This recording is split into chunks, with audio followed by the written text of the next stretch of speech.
I have to read books from like the 1940s to figure out how they sailed a mizzen staysail. Like there is literally no literature about this, particularly racing it, unless you go back to like some pre-World War II books about how they would use them. Ahoy, shipmates! Welcome back to the show. I'm your host, Andy. I'm just back in the office. I've been away for a week skiing in Engelberg, Switzerland, in the Alps. Freaking spectacular. It's only the second time I've been skiing in the Alps, and I loved every minute of it. We got really lucky. They got like 2 feet of snow the day before we arrived, and then we had sunny bluebird skies every day. So it was great, super great. So great, in fact, that I'm like, okay, I needed more of this in my life. And I also, we did a ski and sail trip on Eastbjorn last year that was a big success, except for the fact that Eastbjorn's not the best platform for that. So I am toying with the idea of selfishly organizing another ski and sail trip in northern Norway, but on a different boat. A friend of ours has a perfectly suitable boat for that, and I'm curious to see if anybody's interested. It would be sometime in April, which is when the season is. It's above the Arctic Circle. So sometime in April in northern Norway out of Tromsø. There's 6 spots available on this boat, potentially, one of which I would take and maybe a few of my friends would take. But if anybody's interested in this, it's not going to be on the website or anything. It's just here. If you're interested, if you hear this, if you want to do a ski and sail trip, this is like off, backcountry. You're skinning, hiking up, skiing down. If you want to do that with me, potentially, let me know. I'm trying to generate some interest and see if it's a thing that people want to do, and we'll see if we can put it together. But I always say that after I go skiing. I'm always like, God damn, I got to do more of this. So anyway, there you have it. If you want to go skiing and sailing with me in northern Norway next year, this is in 2026, send me an email and let me know your interest. Okay, otherwise, if you want to sail with 59 North, it was actually really a bad time for me to be away last week because we had 3 boats at sea at the same time. We have Adrienne coming across the Atlantic, that Swan 70 that we chartered. They're like 500 miles from the Canaries now, almost in. We might be doing another transatlantic on Adrienne later this year in the fall, so fall 2025 from Rio in Brazil back to the Canaries. It's on the website, but it's provisional at the moment. If you want to sign up for that, you can. If it happens, then we'll send you a bill for it.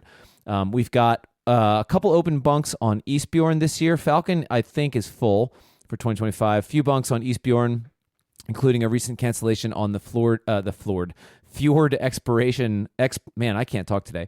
On the Fjord Exploration trip between Flom and Bergen. That's in late May. We've got 1 spot available for that. Everything, as usual, is on 59-north.com/bunks. Some people have asked us what we're doing at Boat Show, which we're going to get that on the schedule. We'll, of course, be at Boat Show in Annapolis in October, so stay tuned for that, but nothing is online as yet. Okay, I'm going to stop rambling. Here comes episode number 462. I hope you enjoy it. Until next time, hold fast. On the Wind is presented by Forbes Yachts, our friends in Annapolis. They can buy or sell your dream boat, even if it's not one of theirs that is listed. Get in touch with Forbes Yachts at FORBES. That's ForbesYachts.com. In case you missed it, our monthly Skipper's Briefing newsletter now features one of our favorite boats that Forbes is listing, depending on the month. This month, I have selected an Alden 44 Mark II. Really unique boat, really classic, beautiful boat. This one's called Scout. It's in Harrington Harbor in Annapolis, and I sincerely suggest you check out our newsletter or go to Forbes' website and check out this listing, even if you just want to look at cool boats, because this Alden 44 is special, and it's also a really unique kind of like grayish blue color. So check that out, and check out the rest of Forbes' listings at ForbesYachts.com. Thanks again to Forbes for sponsoring this episode of the podcast. On the Wind is also presented by the Boat Doctor, custom electrical systems so you can cruise with confidence.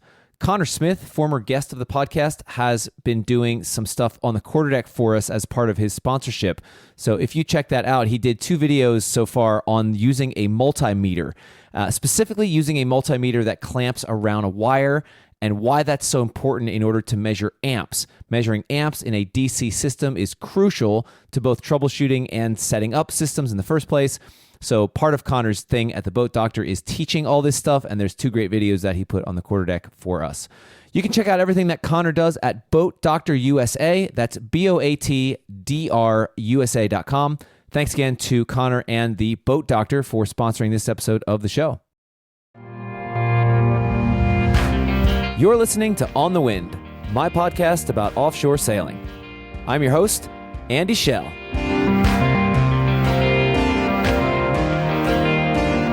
Jesse Terry is a normal guy. Dad and husband, keeps a 9-to-5 job, lives in the city, etc., all that quote-unquote normal stuff. But he's decidedly not normal as a boat owner, keeping a classic wooden ketch in top condition with some friends, and racing and cruising her up and down New England's coast and out to Bermuda. I talked to him about the contrast between his normal life and his sailing life, what it's like owning a wooden boat, and a recent heavy weather Bermuda race which saw a few major incidents at sea.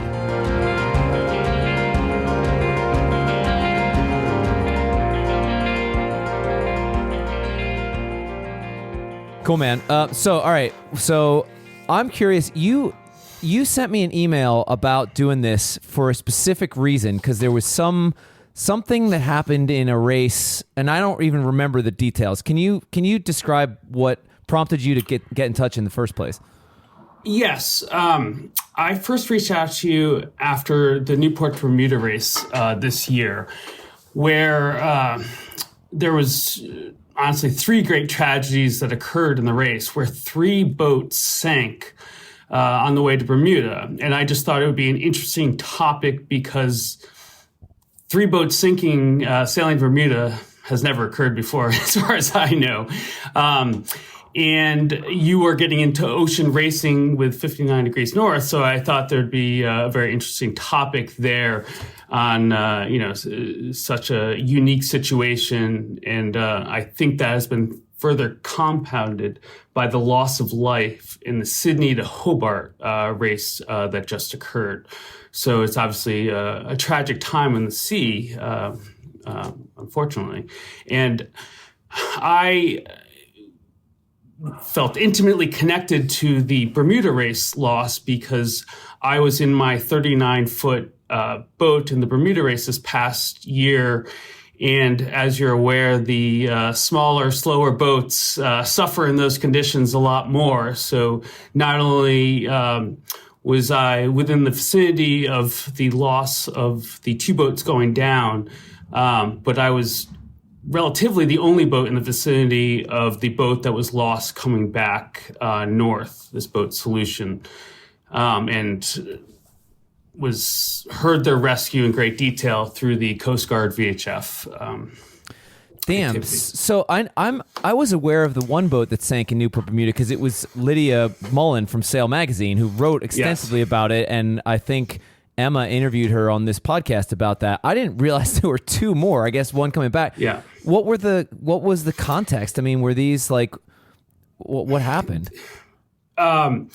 Very little is known about the second boat that went down, going down to Bermuda. Basically, the way the Gulf Stream set up is that it had an extremely long path along the rum line, going down to Bermuda, which was combined with a breeze that was going against it. So it was extremely challenging conditions within the Gulf Stream for an extended period of time because the path went up and down south towards Bermuda. And of course, because it's a race, everyone went through the Gulf Stream going close to the wind. And it led to some very unfortunate circumstances, particularly for the smaller boats. The larger boats, and I would say probably over half the fleet, had maybe 25 knots of breeze, but the smaller boats, including myself, had 35 knots plus close hauled in the Gulf Stream. So adverse wind and current for an extended period of time. It's hard to describe to people what that's like.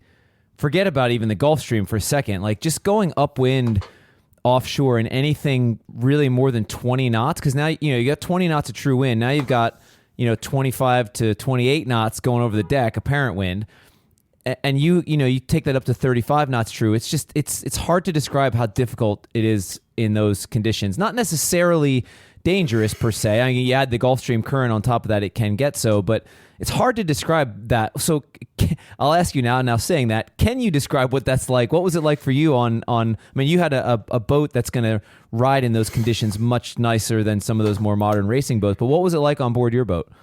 Yeah, it was horrible. Absolutely horrible. The first thing I'll say is you don't know where the wind speed is going to end, right? So it's not like it's stable at 35 knots. You just don't know how bad it's going to get. And that's, I think, causes the greatest anxiety. I am very fortunate in my 1956 old wood boat that it's a ketch. So I have a lot of optionality as the conditions get worse. It's very easy because it has a cutter rig to drop down to a storm jib with 3 reefs in the main, but it's also very easy to drop the main and just go with your mizzen and your storm jib. So there's a ton of flexibility to find a comfortable, not that any of it's comfortable, but at least a safe configuration with the sails and the boat moving through the water. Now, to say that we should have been going close hauled to get to Bermuda, that is certainly one thing, and we certainly were not. And we were finding a slightly more comfortable off the wind configuration because of the seas. So going against very large waves is extremely uncomfortable, no matter what size boat, but particularly in a 39-foot boat. And doing that at night when you cannot see the sea state or the big waves that are hitting you is a real challenge because I think driving a boat in that sea state matters so much for not only the safety of the boat and the people on board, but just trying to bob and weave the largest stuff so that you can hopefully ride it a little bit more comfortably. And when I reflect and my crew reflects upon that journey, we were like, we don't know if it was worse on deck with no cover and these gigantic waves hitting you in the face or going down below and getting rocked to your core, in your bunk. So it was uncomfortable no matter how you looked at it. How long did it last like that? It was about a little over 2 days for us, and it was very challenging. It certainly made me reflect, watch upon watch about why am I out here? Why am I doing this? And, it gets you to reflect on a race, the fact that a race puts you in a position where you can be in these kind of conditions. You think about those types of things a lot, although even cruising, there's times where you get yourself caught in these conditions, and I've had that as well. Well, I was going to ask you, that brings up a good point. It's like, would you have done anything differently if you had just been cruising to Bermuda rather than racing to Bermuda in that instance? Yes, I think despite and not including, I would have just left at a different time. Like, okay, you're out there, You're in it. What would your tactics have been? Would they have been different? So fortunately, I had the exact same decision to make on the return back, which is why a boat sank on the way back. Because the way the Gulf Stream meander worked is there was, the ride going up for an extended period of time and then the ride going down. So the bad weather coming again on the way back, going adverse against the Gulf Stream.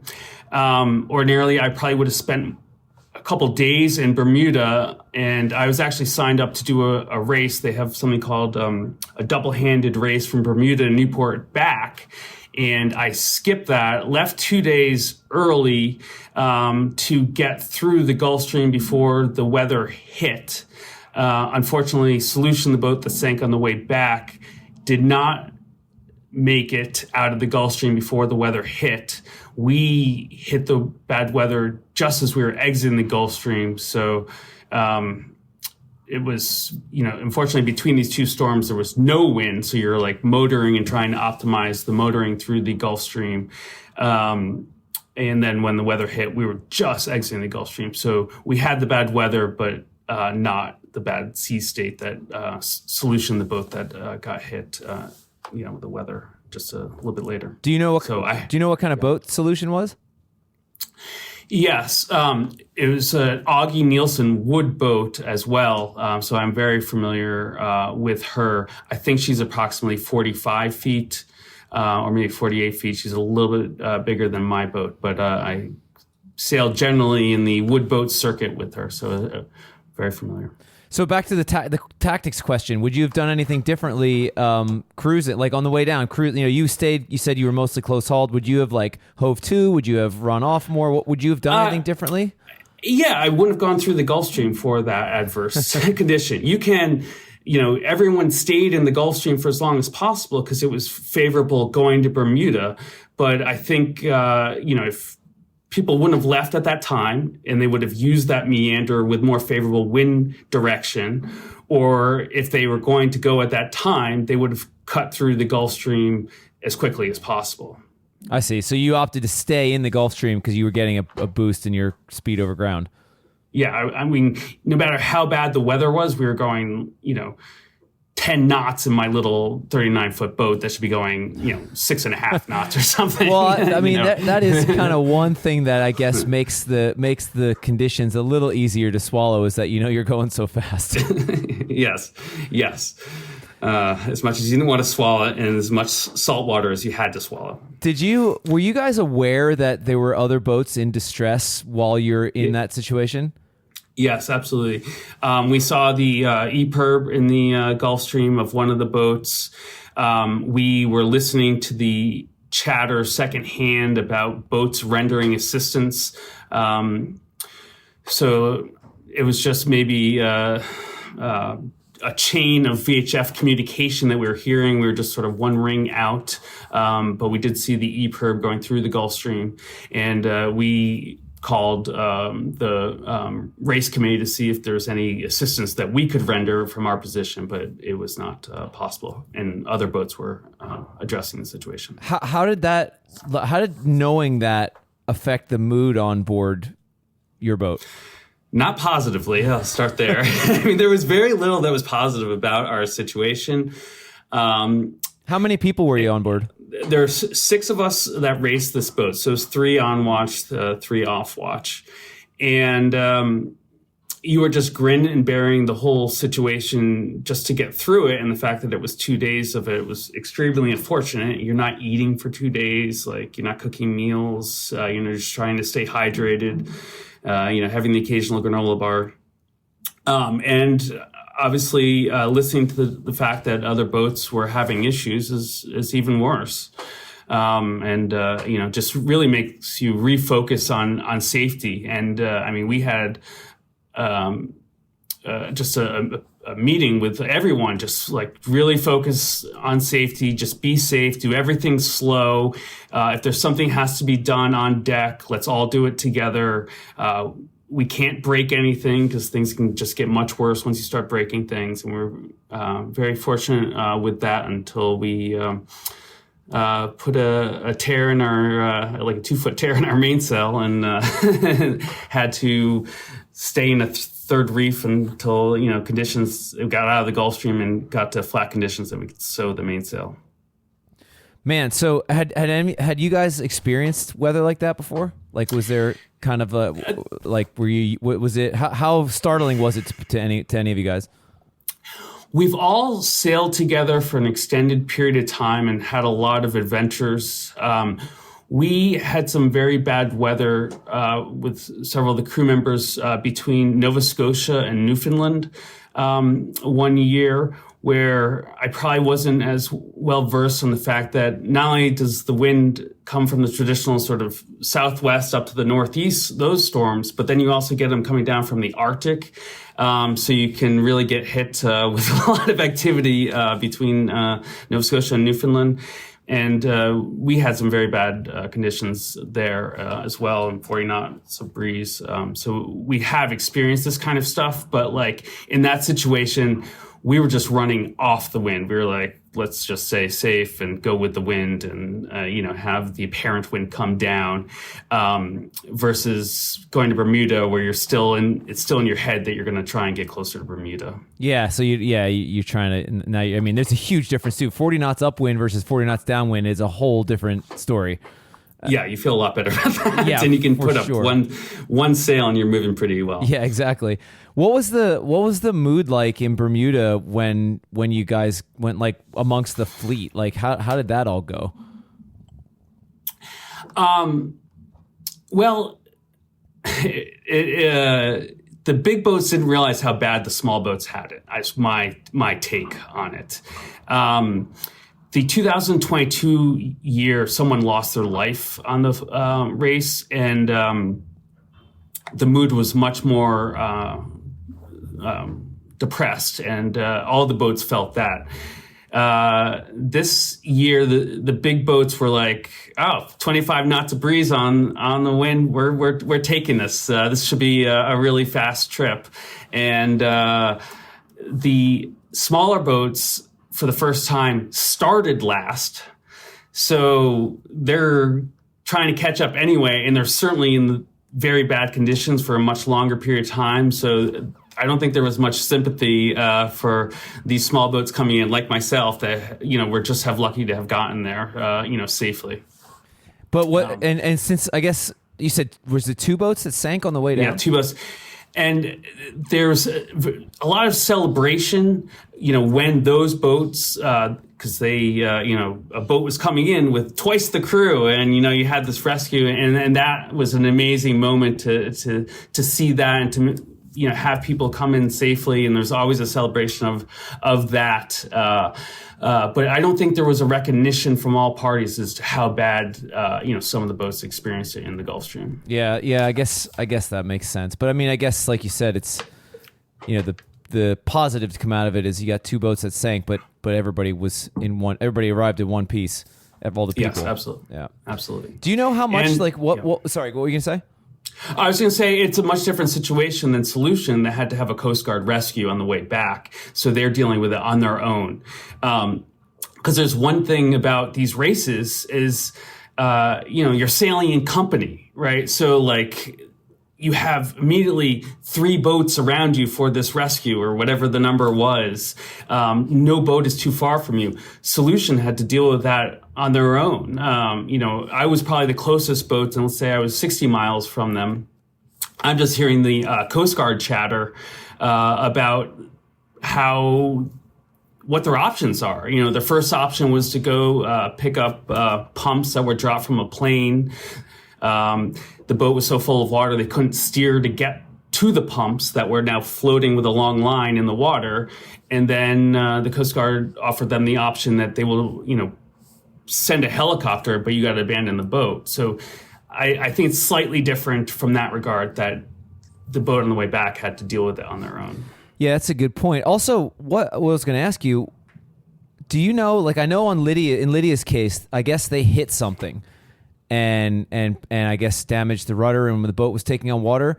And like the weather, I'm sure, was a contributing factor to making that whole situation more difficult. But the cause of the sinking was that they hit something. What were the other? How much was the weather contributing directly or indirectly to the other two boats? I'm just speculating. Yeah, sure.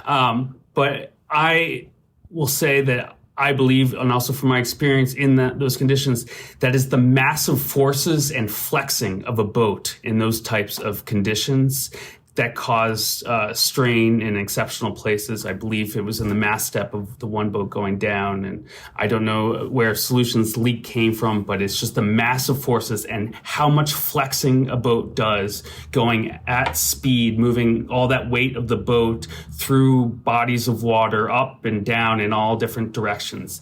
The amount of flexing a boat does in those conditions just can't be described. Yeah, and I guess on a wooden boat, you get a lot more opportunities to open up leaks. You said Solution was a wooden boat.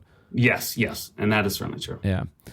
So I want to zoom out a little bit. You have a really interesting relationship with your boat and history and stuff. Describe, I guess the boat's name is Abigail, right? Yes. So what kind of boat is it? How did you come to have it? Why, I think anybody that owns a wooden boat is a little bit crazy just from a maintenance standpoint, but I think there's a romance behind it. It sounded like in your email. So just tell me a little bit about your boat. Yes, there's certainly a romance about it, and I will note for the record that you do not talk about wood boats very often in your podcast. Well, here's your chance. Yeah. So Abigail is a 1956 Alden ketch, and it's a cutter ketch, so it has an inner stay. It's 39 feet long, weighs approximately 24,000 pounds. I bought the boat 9 years ago. I had a 32-foot wood sloop prior to it, and that 32-foot wood sloop was basically my starter boat to make sure that I could maintain a wood boat. That's either time or cost or a variety of things. Sanity. Yeah.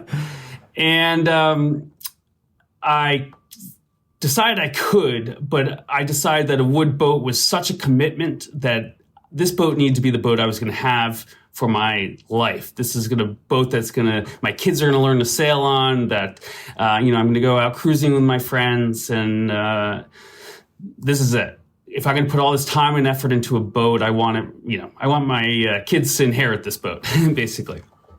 So it's incredibly fun to go shopping for a wood boat in New England because there's all these boatyards you can go to and, look at all these wood boats, and you look at sailing history going up and down the New England coast. And the greatest tour of wood boat shopping that you can do is in Maine, because there's so many wood boats in Maine and so many cool boatyards there. And I happened to find this very unique design, which, if you are familiar with John Alden, the designer of the boat, he developed a series of Malabars, which were designed on the fishing schooner lines, and just beautiful, beautiful lines of a boat. And this is one of the later hull designs, but it has a ketch rig. And so it would be similar to a Malabar 13. In the early Malabars, John Alden raced to the Bermuda and won the Bermuda Race a couple of times. And most of them were schooners, right? Schooner rigs. Yes, exactly right. Until the later getting to the ketch rig, which is probably as he got older, he decided that the ketch rig was a good one. But anyway, it was an incredibly unique design. I've never really sailed schooners, so I wouldn't even have been comfortable really buying a schooner, I don't think.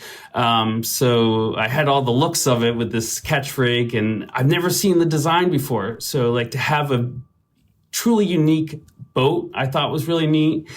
And then it turned out the boat was built in the town right next to where I grew up. So I thought it was just meant to be, and cool for me to have this history from my town that I learned to go sailing in. This is where my love of sailing started. So the boat was from there. There's a little bit of history to that boatyard that was built. They built a boat called Finisterre that won the Bermuda Race 3 times, and really was one of the first small ocean racers. There's pretty neat history there, and it was built right after that. So there's a lot of things that attracted me to the boat. But fundamentally, it was the flexibility of the rig, the ability to sail it comfortably in a lot of different conditions, including the conditions with my kids, because they would have just been born about when I bought the boat. That's so I actually have related stories about the Alden schooners and about Finisterre. So if you'll humor me for a second. So when I first met Mia in 2006, 2 days before I met her, I was traveling in New Zealand, and I was working on the schooner Woodwind in Annapolis prior to that. And I had just Googled schooners in Auckland. I was like, there's got to be a tourist boat or something down there, because I was really into the schooner sailing back then. And I found this schooner called Arcturus, which did day sails and stuff. And I reached out to the captain, and it was a Malabar schooner, a John Alden. It was immaculate. I mean, spectacular. Really, really cool. And the fun part, so the captain's like, oh, sure, yeah, you can come out. He's like, I'm going out on Boxing Day, so day after Christmas, with just my friends. He's like, just show up, bring a 6-pack of beer, and you can come along. I was like, awesome. So I show up, and this is one of my prouder moments as a sailor. He goes, because it was his non-sailing friends, and he knew that I had worked on Woodwind, and he asked me, he goes, do you know how to rig a fisherman's staysail? because they have two halyards, a peak halyard and a throat halyard. I was like, you bet your ass I do. And he's like, all right, go do that. And I was like, yes. So I actually got to help sail the boat. That was really cool. 2 days later, I meet Mia. A year or two after that, we buy our own boat, which was an Allied Seabreeze yawl, which was designed based on Finisterre. So Finisterre was 38 feet, keel centerboard yawl, Arcturus, which we named our boat Arcturus after that John Alden schooner, was an Allied Seabreeze, which was designed along the lines of Finisterre, just 3 feet shorter, 38 feet, same sort of hull shape, keel centerboard. So that's my connection to that. And I'm with you. I love that kind of like connect the dots history of stuff like that. And like you said, it was kind of meant to be. That stuff really resonates with me. I think that's really neat. Yeah, I was incredibly excited, and the boat has definitely fulfilled everything I could have ever expected for it. I mean, it is where my kids are learning to sail. In the beginning, tying their I have 9-year-old twins right now, and when they were young, like tying their car seats to the mizzen mast, when we're sailing as young kids, and now they're able to do all sorts of things, although they gain more joy in driving the dinghy than they do my boat. But it's a fun platform for them, and the fact that I've been able to do a lot of racing on the boat has been an interesting facet that I never anticipated for it, because I always anticipated it was a big, heavy boat. But the fact is that it can carry a lot of sail area, particularly off the wind, and that makes it a lot of fun. Like with your yawl, I don't know if you use like a mizzen staysail. Sure did, yeah. On a ketch, that's a real sail. That sail can be as big as your main sail. So going off the wind with like a mizzen staysail and a spinnaker provides a lot of oomph. So it's fun to be able to play with a lot of different sails and carry a lot of sail area. I think I saw, isn't there a picture behind you on the shelf there of the boat flying a kite and a mizzen staysail together? Yes. Yeah. The listeners aren't going to be able to hear that, but yeah, I love that. Yeah. I mean, that's what I loved about the schooner, and like I actually grew up sailing on ketches as well. My family had a series of ketches when I was a kid. And I just love a split rig like that gives you those weird different options that you can play around with. It just makes it more interesting, I think. It's not as efficient upwind, and there's all sorts of other downsides. You got two masts to maintain, two sets of running rigging, standing rigging, etc. But it just makes it more fun to sail, I think. Yeah, and the maintenance is certainly eye-opening, but like it has provided me a lot of fulfillment. It is really enjoyable to make a boat beautiful, I think, and to maintain that beauty and preserve that beauty, I think has been fantastic. And with a wood boat, there's a big part of it's like the engineering component, because you see all the planks coming together, you see all the frames, you see how the boat works, and works even in all sorts of different conditions, and that's a lot of fun. And maintaining that is always a learning experience. And in fact, even racing the boat, I have to read books from like the 1940s to figure out how they sailed a mizzen staysail. Like there is literally no literature about this, particularly racing it, unless you go back to like some pre-World War II books about how they would use them. So that's a lot of fun so for that. Cool. I remember when we were preparing to do OGR, we found a book written by Connie von Rieschoten, the guy that won the early Whitbread in a boat called Flyer, Dutch guy. And the book is called Blue Water Racing, but it's written in the like mid to late 70s. So it's a little later in technology than what you just mentioned, but same idea that it's like, okay, this is kind of like a manual on how to race boats from the 70s in the ocean. It was really interesting and very much a kind of a relic of its time, but like a cool history lesson. And like we were preparing for OGR, which was going to be sailed in older boats with that older technology, and it was like a perfect manual for that. I was going to ask you about, speaking of the construction and stuff, what, there are various types of wood boat construction. So what is Abigail? How is she actually constructed? Very traditionally plank on frame. So oak frames, mahogany planks, and Seth Person, who built Finisterre and built Abigail, is very well known for his craftsmanship. And so his, beautiful dovetail connections on the cabin corners, and very much a cruising boat, very comfortable, and has a raised doghouse for extra room, has a nice fireplace. It's a very comfortable boat.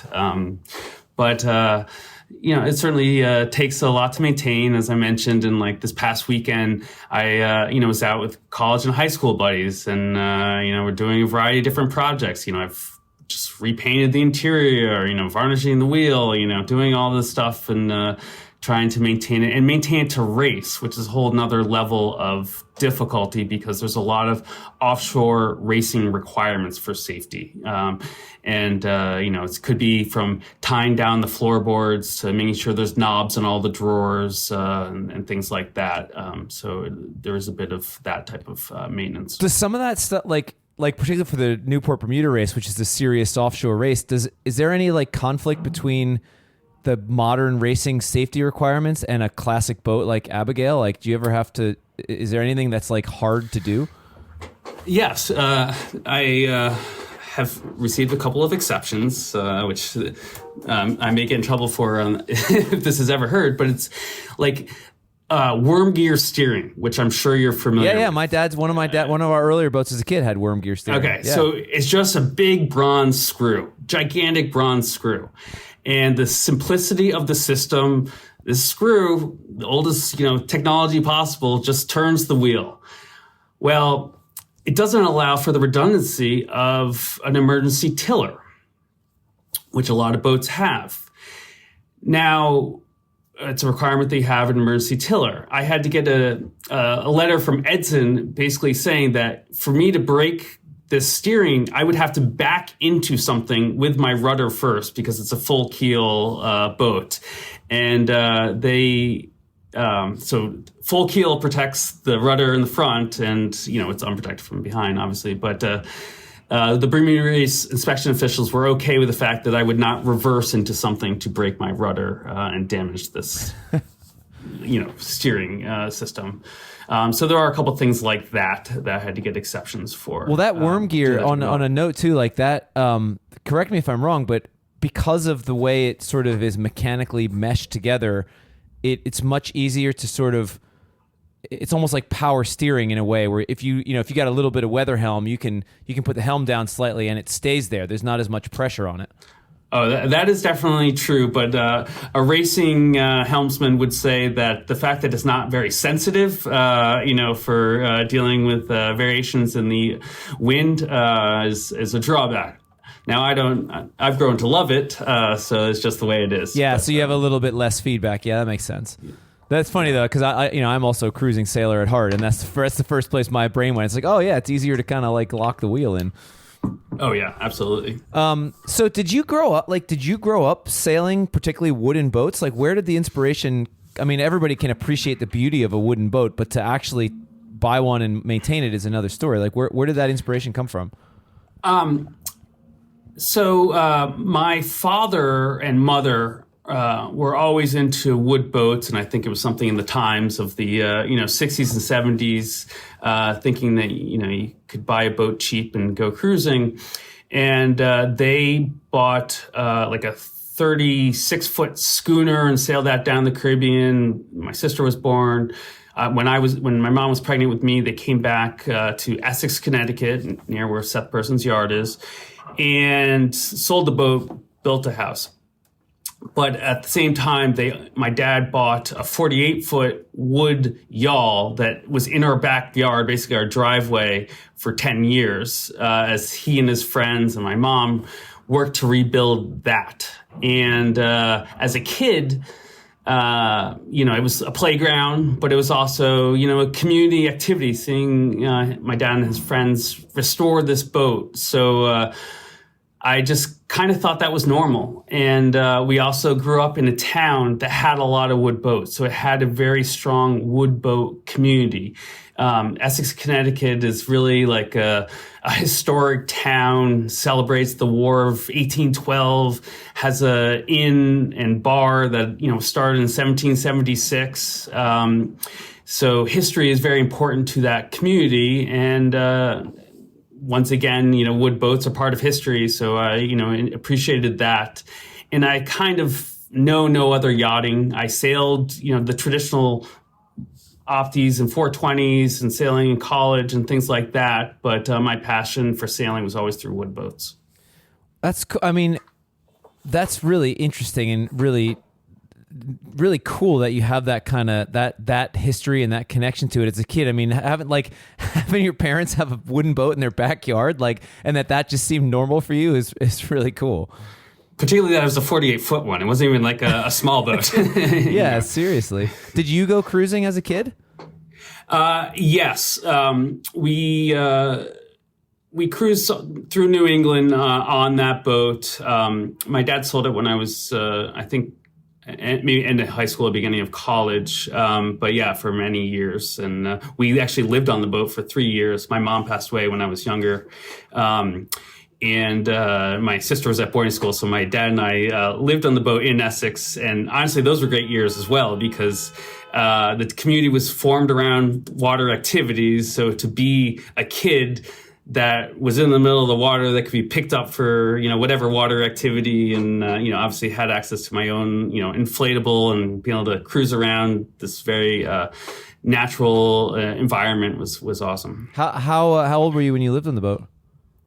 I was probably 11 to 13. Okay. That's a cool age. I was, I guess 9 and turned 10 when we lived aboard just for a year when we cruised to the Bahamas. And I think that's like a good age where you, like, I know for me anyway, I had like real memories of that. Like it was old enough to remember and participate in it in a way that maybe you don't have if you're younger.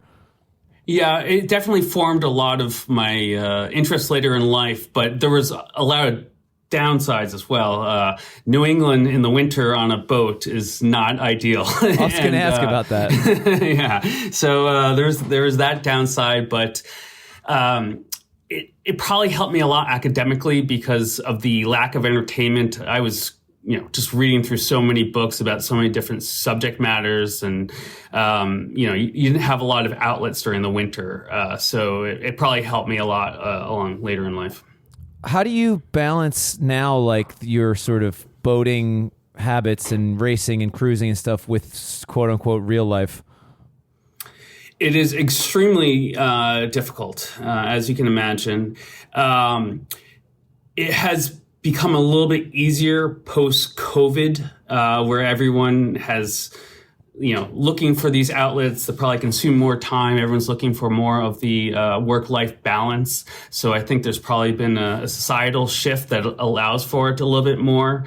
But I don't think I would be able to do what I do now pre-COVID, just because, there's, someone looking over my shoulder a lot more at work and, things like that. But it's not easy, obviously. And I have to, like, for instance, personally station my boat in Maine for a couple of weeks, and, we'll try and commute up there when the boat's up there. Or, this year doing the Marblehead to Halifax race, the boat will be in Nova Scotia for a week, and then I'll come back and go cruise Nova Scotia and, then make the trip to Maine, leave the boat in Maine for a little bit. So it's just, I kind of station the boat all over New England during the summers to balance it out a little bit. What do you do in real life?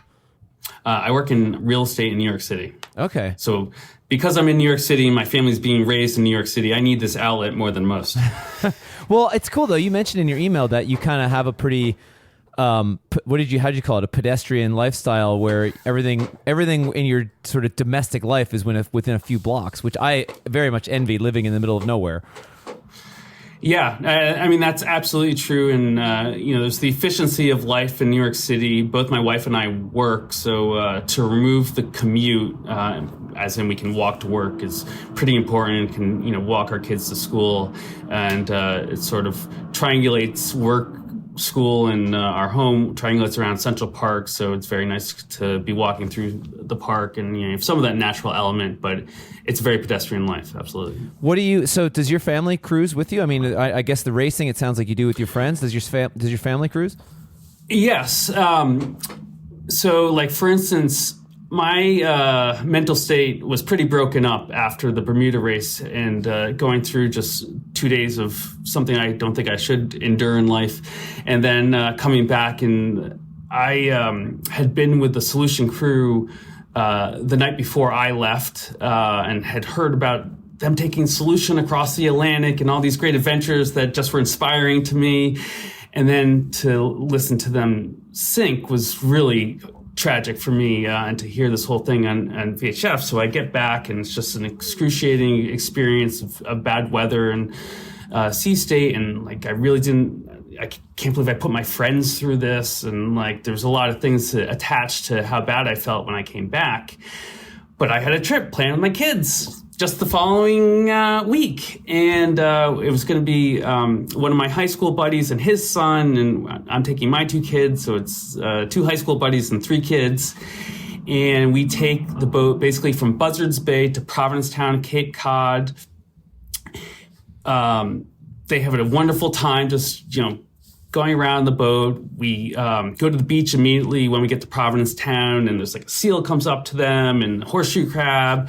We leave the next morning, and there's like 24 dolphins just along Cape Cod chasing us out. And then we start getting in the middle of Cape Cod Bay, and we see several whales, and it blew these kids' minds. They're running around in their life jackets and pajamas and looking at all this marine life like you could not believe. And it just refreshed my soul. And like from how negative Bermuda was, this just brought me back into like, this is exactly why I do this. This is exactly why I have this boat. This is exactly why I'm out here with my friends and family. And then I was ready to go for the summer. But in June, I was not feeling the same way. Well, I want to dig into that. What was your mental state? What were you saying to yourself in those moments when you were at the lowest? Well, in the lowest, going down to Bermuda, I just probably kept repeating to myself, and this too shall pass, and this too shall pass. And, just getting through, 1 hour after the next. I was really focused on making sure the boat was okay and monitoring the boat and the systems related to the boat, and trying to help people steer, because not a lot of people had driven a boat in those types of conditions, and so to see how we could optimize it to safely drive through the sea state. So it's just, it was a lot, and there's a lot of probably anxiety, and so, but there's so much going on, and I was the captain, the owner of the boat, and my focus was on the safety of everyone and the safety of the boat. So like, that consumed me. When I was able to reflect on it in Bermuda, like I was like, oh my goodness, that was just so much and so stressful. Like, it's not worth it. It's not worth it to put my friends through this, because I'm sailing with, my good friends. And this is not what they signed up for. They've been on a ton of adventures with me all over the place, including going to Bermuda before in 2022. But it was just that compounded with listening to the solution stuff on the way back that really was like sort of really tough to handle. And it's sad to hear about a boat sinking. And it's also a reminder of what a great risk that we're taking on the water, and how important that is to focus on. So, it wasn't a great mental state. Well, did you ever have thoughts of like selling the boat, or like negative thoughts like that where like, you don't want to do this anymore? No, it was more like, is going offshore all it's cracked up to be, because the boat is perfectly fine for, cruising the coast of New England. So I don't think it was anything regarding that. It's just more, thinking about offshore sailing and these races, because there's a variety of aspects of the racing that like, is this necessary? What are we doing? Like when I first did it in 2022, I was like, this is just such a great way to get offshore. You're sailing in company. We're just going to cruise this. We're not going to worry about racing. We're just sailing to Bermuda in a historic race, and we're a historic part of it. And it was awesome. We happened to do fairly well in it. So we were like, wow, this is amazing. What a treat. And so that got us a little bit more pumped up for 2024. Where I'm like, this boat's going to be faster than ever. We know what we're doing. Like we have all this more experience now. And then it was just tragic. We were lucky to have gotten to Bermuda. Yeah, I mean, that's the thing with racing. And because on one hand, like you say, it is a great adventure. It's fun to have a mission, and it's kind of like an additional challenge. But at the same time, oftentimes it will ask you to kind of go against some fundamental rules of seamanship and put yourself in positions that that are completely unnecessary sometimes. I mean, we talk about this a lot on our boats with 59 North, where it's like, when you hear a lot of the tragedies, when like the Sydney Hobart deaths that you mentioned at the beginning, there's been some stuff with Clipper where a lot of that happens because you put the boat in a situation where, say, for example, you have to send somebody to the bow to make a head sail change when you're hard on the wind in heavy seas. Well, like, you're never going to do that in a cruising context. You're going to either heave to or you're going to bear away, and you're going to make the conditions easier and reduce that risk. And that's kind of the contradiction, I guess, with racing, where on one hand, participating in doing that makes you a better sailor because you're forced into situations you otherwise wouldn't be in. But on the other hand, it kind of, like I said at the beginning of this, asks you to compromise on some fundamental aspects of seamanship. So it's a little bit of a contradiction there. Absolutely. It's a tough paradox to get your head around. And particularly, in the Corinthian sense, like, you're doing this recreationally, you're doing this for fun, you're doing this with your friends, like, it just isn't necessary. So are you going to keep doing it? Absolutely. We're already moved well past it, and we're ready for our year of redemption next year. So well, that begs the question. So why? Like, what? Okay, you moved past it. What is it about what we just talked about that makes you be? I mean, you immediately said absolutely. So what is it that draws you to it?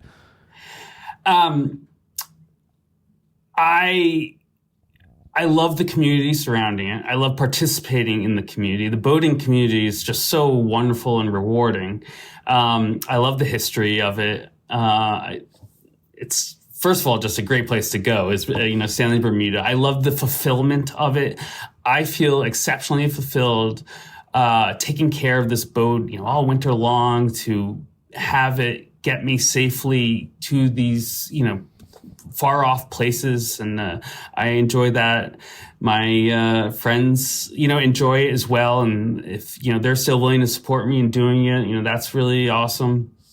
And it's the adventure. We don't get that adventure. You don't get that connection to nature, that close participation with nature anywhere else.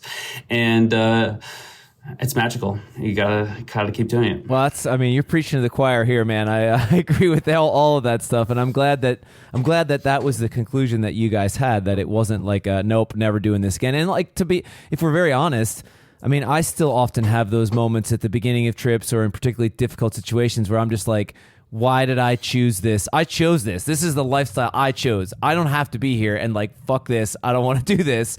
But, you always come back for more. You always, at the end of the trip, always, you're like, yep, I want to do that again. Yeah, absolutely. And I just can't let that last race be my last race as well for that boat. I wouldn't want to, go out like that. And like those conditions just set up so specifically for a problem. Like, I can't imagine that happens again. It was an incredible meander that went towards Bermuda on the rum line. Yeah. So what's next? You said you're gonna go back for redemption. What about family cruising plans? Like, do you aspire to go long distance cruising where you take a year or two sabbatical? What's your big picture? If I didn't have family and kids, that would certainly be my picture. But no, it's more about focus on getting my kids to enjoy the water and enjoy this hobby that I so greatly appreciate and has been such an important part of my life. And figuring out the equation as to how to get my kids to appreciate it is not exactly simple in this complicated world of tablets and, needing immediate gratification. So, one thing is sailing with my friends' kids as well. That's an important part. So, I was just amazed at how much having other kids on board to celebrate that moment really impacts the whole thing and how positively that impacts it. Coming up with simple destinations that are eye-opening. I am really focused this summer on having a sailing dinghy as well, so that these kids can, experience that and learn from that. Is that going to be wooden too? No, fortunately, no. I have enough wood. That's my life. That'll be fiberglass. It's actually the sailing dinghy that I had for my dad's boat that was mentioned in my backyard. Oh, no way. Cool. Yeah, so we still have it. Wow. But it wasn't in sailing shape, if you will. It is now. So that's part of it, and we'll try and do a similar thing. Like last summer was so amazing for the amount of marine life that was in the New England waters. There were an incredible number of whales and things like that. So we'll try and focus on marine life tours with the kids as well. But it's about exploring. That's so cool. I love having. Yeah, I'm glad you reached out, because I love having people like you on the podcast. Where this show, we've had so many people that have either made careers out of sailing, or guys that have done the Volvo Ocean Race. That stuff like even I can't really relate to. And I think the example you are giving here, it's like you can kind of have a quote unquote normal, real domestic life while also pursuing these adventures and finding that balance. It doesn't have to be all or nothing. And I like it's kind of refreshing talking to people like you that have made that work. And frankly, that's how I grew up as well. And I think that's something that we could maybe aspire to more often as well. It doesn't have to be this major great taking 5 years to go around the world. I certainly appreciate that, but Andy, it's good to have you sharing the good word, because you're also inspiring us to go further and explore the globe. So we need your continued inspiration as well. Well, I appreciate that too. And I mean, I'm in a similar situation as you. My son's a little bit younger. He's going to be 5 next month, but trying to balance that like kind of lifestyle I used to have, where I was just traveling all the time, going to now I have my own boat at home, and Axel, and he's in school, and I got to do a little bit back and forth. So I guess this is kind of a new phase for me too, trying to find that balance. So I guess this resonates even more. Yeah, it's also an interesting intellectual exercise to try and rethink your sailing so as to inspire your children, and coming up with what does that look like. It's fun. It's just a new exercise and a new way to think, like, what will gain their interest the most, what type of experience. When they were younger, it was really focused on, like, we need to find a beach. There needs to be an ice cream place near the beach. There needs to be swimming, and then it's developed a little bit more. Like, maybe we don't need to have a beach. Maybe it's just a cool harbor that we can go explore and, jump off the boat to go swimming and things like that. Last summer, we were able to go a little further and extended time on the water and travel further. Because initially I was just like, I will not take these kids more than like 3 hours away, and it's a beach and ice cream, whatever harbor provides that, we're going to. So it's kind of fun to figure out what gets the kids interested in sailing. Yeah, I all that stuff resonates completely with me. I mean, last year for us, it was finding a place where Axel could get off the boat and run in a straight line, like just to get that energy out, just run and run and run. And here in Sweden, you're anchoring like on the cliffs where you got a stern anchor out and the bow is on the rocks. And like a lot of times prior to kids, Mia and I could just find a place that it might be a little precarious climbing off the bow, but like it was fine for us. Well, that wasn't fine for Axel, because then he can't get up and down by himself, and that creates, so it's like really changes your mindset. And another kind of example of this is we sold our boat last year and got a new family boat, and we were debating what to name it.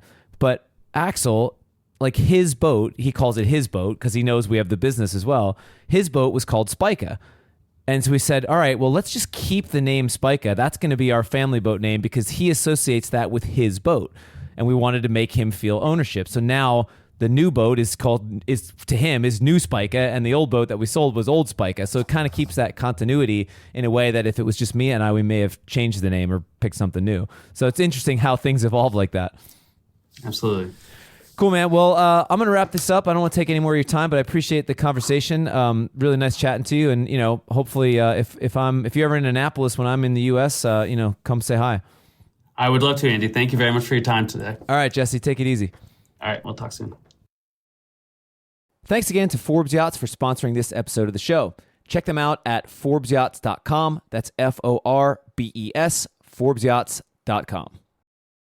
Thanks also to Connor and Boat Doctor for sponsoring this episode of the show. Get in touch for all your electricity needs at BoatDoctorUSA.com. That's BOATDRUSA.com.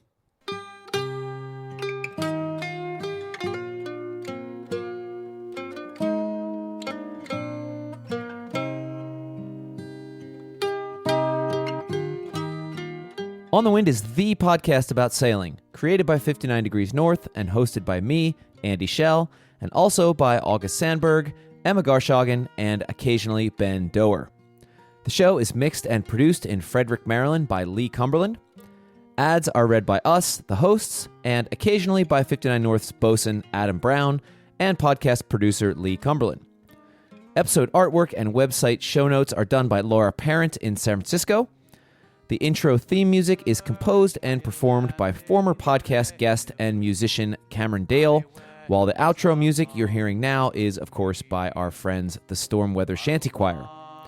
We love hearing from our fans, so send your questions and comments to holdfast@59-north.com, and please do us a favor and review the show on iTunes or wherever else you get your podcasts. Until next time, hold fast. I made up me mind that I was inclined to go to sea no more. No more, no more, to go to sea no more. I made up me mind that I was inclined to go to sea no more. As I was walking down the street, I met sweet Angeline. She said, come home with me, me lad, and we'll have a cracking time. But when I awoke, it was no joke. I found I was all alone. My silver watch and my money too, and my whole bloody gear was gone. Was gone, was gone. My whole bloody gear was gone. It was when I awoke, it was no joke, for my whole bloody gear was gone. As I was walking down the street, I met Big Rapper Brown. I asked him if he would take me in, and he looked at me with a frown. He said, last time you was paid up with me, you took up no score. But I'll take your advance and I'll give you a chance to go to sea once more. Once more, once more, to go to sea once more. I'll take your advance and I'll give you a chance to go to sea once more. Sometimes we're catching whales, me lads, but mostly we get none.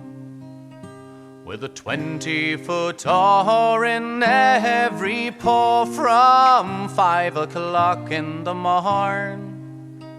And when daylight's gone and the night's coming on, we rest upon our oars. And oh boys, you wish that you was dead or snug with the girls ashore. Ashore, ashore, or snug with the girls ashore. Oh boys, you wish that you was dead or snug with the girls ashore.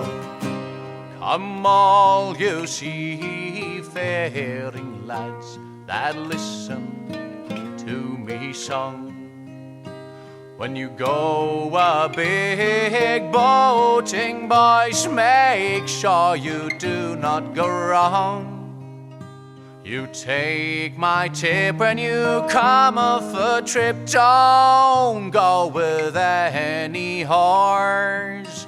But get married instead and have all night in bed and go to sea no more. No more, no more, to go to sea no more.